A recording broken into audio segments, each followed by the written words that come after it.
माहौल है। प्रधानमंत्री लगातार कह चुके हैं कि शरणार्थियों को उनका पूरा हक मिलेगा और घुसपैठियों को चुन चुनकर बंगाल से बाहर किया जाएगा। लेकिन टीएमसी की तरफ से दावा किया जा रहा है कि एसआईआर में मतुआ समुदाय का वोट बहुत ज्यादा कटा है। ऐसे में मतुआ किसे वोट देते हैं वो देखने वाली बात होगी। सीए के जरिए मतुआ समुदाय को मोदी सरकार ने नागरिकता देने का भी काम किया है। तो जरा इन 17 सीटों की जंग की बात कर लें सज्जन जी। BJP 9, TMC 8। बीजेपी और नादिया में ही प्रधानमंत्री नरेंद्र मोदी की भी रैली हुई, यहाँ रोड शोज भी हुए बीजेपी के तमाम स्टार प्रचारकों के। यहाँ से एक्सपेक्टेशंस क्या है बीजेपी की? देखिए, नदिया की पृष्ठभूमि ये जो अंतिम हिंदू किंगडम थी सेन डायनेस्टी की, लक्ष्मण सेन, जब बख्तियार खिलजी का अटैक होता है तो ये अंतिम वो नदिया ही केंद्र था उस समय। तो नदिया का बड़ा महत्व है। उसी तरीके से ये नवद्वीप है जहाँ पे मायापुरी जो इस्कॉन का जो हेडक्वार्टर है वो भी इसी जिले के अंतर्गत आता है। वैष्णव संप्रदाय के बिल्कुल, बहुत ज्यादा गौरंग स्वामी। उसी तरीके से जो कृष्णा नगर है, जो लोकसभा सीट जहाँ से महुआ मोइत्रा आती है, वो हिंदू बहुल इलाके से 50,000 से ज्यादा वोट से पीछे रहती है। वहाँ पे चापरा 1, 2, तेहट्टा वगैरह आता है जो मुस्लिम बहुल एरिया है, वो उन्हें जबरदस्त लीड देके जितवा देता है। अब नदिया में क्या है कि आप देखें, एक तो जो बांग्लादेश से जो हिंदू हैं उसमें ज्यादातर मतुआ है जो नमशूद्र। देखिए, मतुआ क्या है? नमशूद्र दलित का एक रिलीजियस सेक्ट है। नमशूद्र बड़े हैं, उनमें एक जो धार्मिक वो है वो मतुआ है। तो बांग्लादेश में उसका मंदिर भी बिल्कुल बिल्कुल जो ठाकुर ये थे।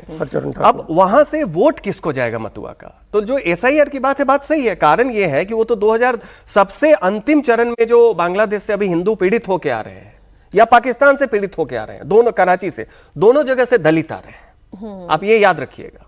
कारण बांग्लादेश में रह जाने के कारण है कि इनके एक लीडर थे जो अंबेडकराइट थे, और उन्होंने क्या किया कि उन्होंने मुस्लिम लीग का साथ दिया। उसके पहले लॉ मिनिस्टर थे, इधर डॉक्टर अंबेडकर लॉ मिनिस्टर थे, उधर मंडल साहब लॉ मिनिस्टर थे। उनके कहने पे वो भी नमशूद्र थे, ये सारे के सारे वहां रुक गए। बाद में जब इनके साथ हुआ तो ये अंतिम फेज में आ रहा है, बाकी हिंदू आ गए। इसमें बहुतों को सीए के तहत जो तो है मैं वही बता रहा हूं कि 2002 के बाद जब एसआईआर आपका अंतिम हुआ है 2002, अब उसके बाद सबसे ज्यादा जो शरणार्थी आया, हिंदू शरणार्थी, वो मतुआ है।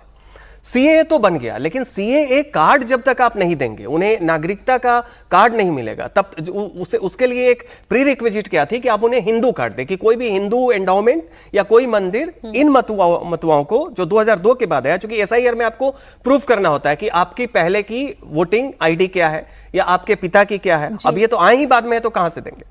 तो इनके लिए हिंदू कार्ड देना था। अब वहां पे जो कैंप लगा के इनको देना था वो काम नहीं हुआ, बीजेपी की सांगठनिक कमजोरी के कारण। टीएमसी में नहीं, गवर्नमेंट ने भी नहीं किया। अब उसका नतीजा क्या हुआ कि बहुत सारे मतुआ जो 2002 के बाद आए वो नागरिक हैं, लेकिन उनके पास कोई डॉक्यूमेंट नहीं है, तो नाम कटा है। लेकिन नाम कटने का यह मतलब नहीं है कि वो बीजेपी से नाराज है। सेंटीमेंट जबरदस्त, जैसे कि मुर्शिदाबाद में मुसलमानों का नाम कटा, नाम कटा तो वोट भी तो कट गया। नहीं, वोट कटा है, लेकिन इतना ज्यादा समर्थन है बीजेपी के पक्ष में मतुआ बहुल इलाकों में। आप कलकत्ता से जैसे ही बैरकपुर, जो अर्जुन सिंह वाला इलाका है, उससे आप आगे कल्याणी, बोनगांव से लेके कृष्णा नगर तक जाएं, जो मुर्शिदाबाद का बॉर्डर है, पूरा का पूरा बांग्लादेश का बॉर्डर मतुआ बेल्ट है। और वहां 100 में 90 मतुआ बीजेपी के साथ है। 5-7 का वोट कट भी गया, विक्ट्री मार्जिन कम होगी।